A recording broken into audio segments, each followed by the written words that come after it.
why is it that people were so unconcerned about STDs just maybe 7 years ago, but that those same people are so concerned about COVID? And the answer is very simple. It's STDs were culturally people were glib about how they wanted to have casual sex, and so they didn't really want to go there and think about it. It was kind of like if you happened to get one, it was because you were with someone bad. But everybody was very, like I remember people during this time, and Lena Dunham also, but I've had people say like, well, everyone our age has HPV, and they'd be completely glib about that. And they'd say things like, well, everyone our age has HPV. Just so you know, I don't have the cancer-causing kind. Okay, so, and then Lena Dunham also, I believe I'm not sure if it was the pilot or some episode in the first season, I remember basically somebody acting like, again, Lena Dunham's character was worried about getting HPV, and then somebody acted like, well, you're not, you ought to have fun. And again, the cultural approach to STDs was extremely cavalier and extremely glib, kind of like, oh, don't be a prude, worry about that. Don't bring it up, don't worry about it. And get tested, be clean, but if you do have it, it just means you've had fun. That was exactly the message, the cultural message that I got from STDs. And I, like Lena Dunham's character, was completely preoccupied and terrified of getting them. That's why, again, I was observing these cultural messages and thinking, this is weird because I'm worried about it. I mean, I already have to worry about getting pregnant, and then I also am worried about STDs, and then I'm also just worried about somebody that I don't really trust. And so why is casual sex given to me as if it's why is it sold to me as though it's the ideal fun package? And of course, maybe it is, but for me, I felt as though there was just like predominant social conditioning that was always telling me like, don't be a drag, don't be worried about diseases, that's so neurotic. Like that was the message I got about STDs. And most people were very like, if I would say to them, oh, do you sit and worry about STDs and getting pregnant? And they're like, nah, because they just kind of hope that the condom and the pill will just kind of be the lifesaver, or not the lifesaver, but they just kind of didn't put that out of their mind, and there was a kind of cultural encouraging of that. Like it was almost like if you brought it up, you were being so overly concerned and neurotic, right? You were almost a hypochondriac for bringing up STDs. And I completely had that from both men and women. Like just culturally kind of like, why are you worried about that? Why are you worried about that? Okay, fast forward to today, all of the same people who were so glib about STDs are suddenly so conscientious and obsessed with whether they're going to get COVID. Why? Because now, what's the cultural message with COVID compared to STDs? COVID we have been getting the conditioning that it is a huge threat and you should be worried about it, and you should close your small business, lock yourself in your home, wear a mask, and then of course, like, we've gotten more hand washing and antibacterial.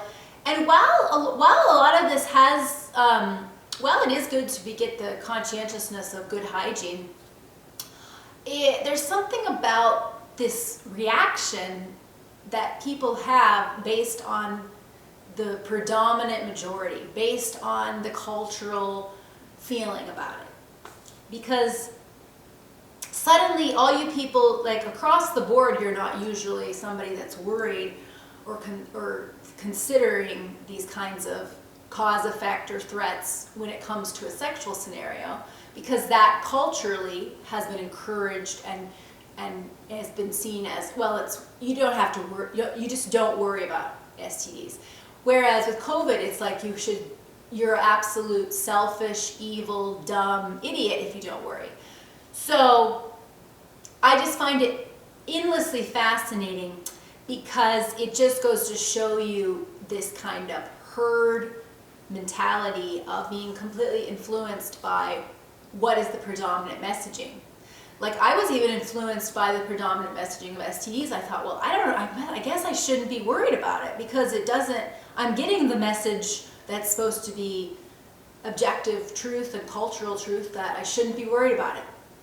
Whereas in COVID, even though the predominant message is that I should be worried, I'm having it's like I kind of look beyond and realize that, again, this is a kind of, when the culture really is, the word cult comes from culture. Like, there's something about this kind of, it's not just the mob mentality, it's the group think, it's the go along to get along, that's more powerful than anything. Because if you were the kind of person who was generally worried about diseases of all kinds and were just a hypochondriac or neurotic, or you would be that across the board. You would have been worried about STDs in your 20s, and then you would be worried about this now, and that would track, right? Whereas, and it was weird with me, is I'm almost the opposite. It's like I was a contrarian then, and then I'm a contrarian now. It's contrarian with, in terms of questioning it. I wouldn't say that I was like, but the STDs thing, I was always trying to figure out why I wasn't normal. And then with this, it's the same thing. I'm like, why aren't other people seeing this? And it's because in both cases, it's mindlessly going with the herd. And it's not mindless, it's mind control. We're being completely, I'm not immune to mind control by any means. I've got a lot of people pleasing tendencies, but then I just kind of have this core that's like, really? And and this is a natural part of how humans are. This isn't something about how some people are this. Like, I don't want to have this kind of, oh, them and that us versus them that we get enough of. But what I'm trying to grapple with and analyze is just the power of culture, of the cult, of what you perceive everybody thinks, then you imitate. And this has been shown that your subconscious mind, when it takes in everything, all it cares about really is, am I fitting in with the group? Am I safe? Because that means safety if I'm fitting in with everyone.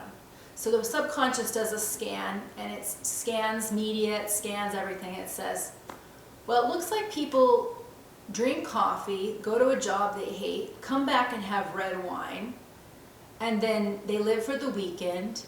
It gets these cues of the over-predominant, this is what culture is, this is what I should be doing. And then they also get the track scan. Oh, looks like everybody's talking about their victimhood. Let me zero in on what can be my identity that can help me fit in with this. Oh, I know.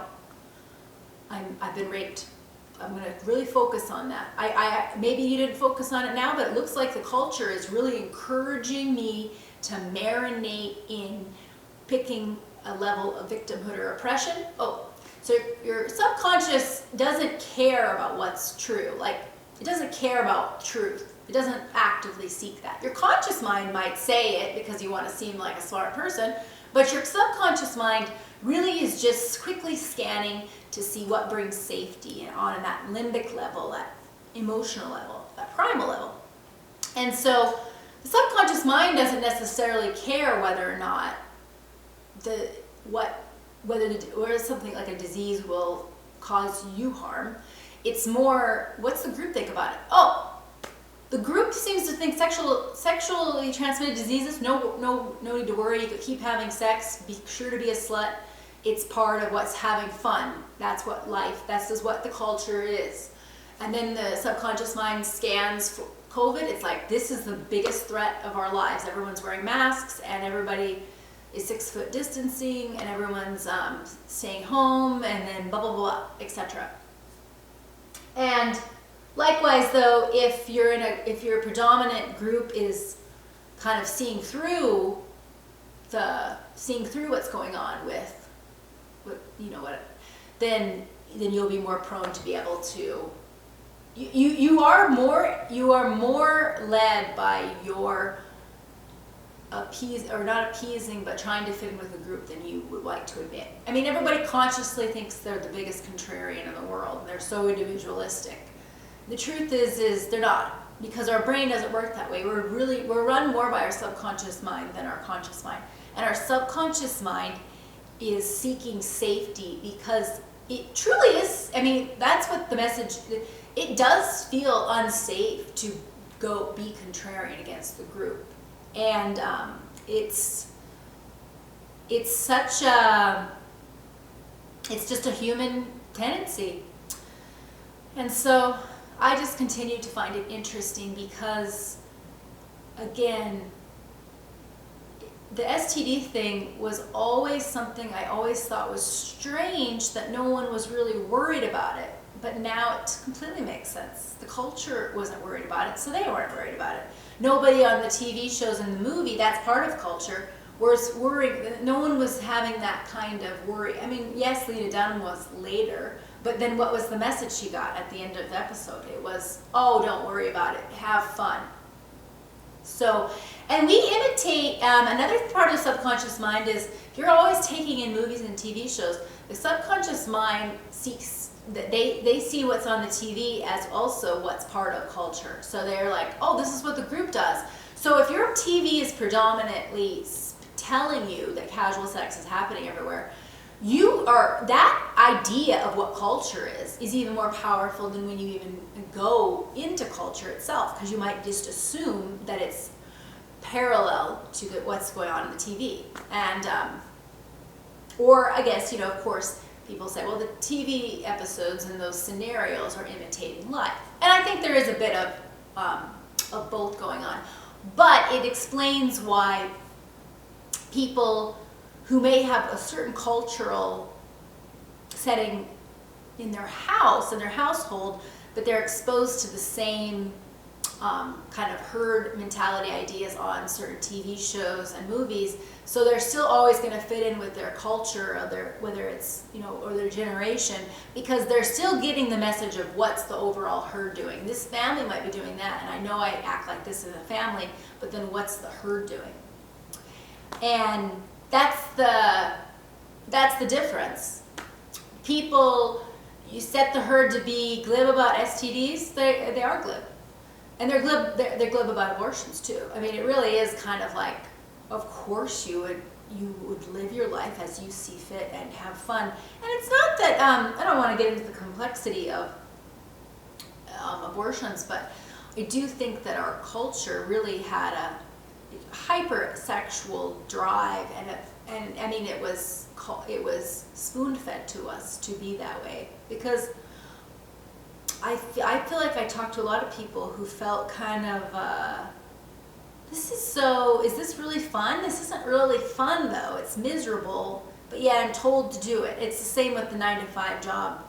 Oh, this doesn't seem very, like, this isn't really helping me feel invigorated and excited about life, but yes, this is just what we do. This is what we do.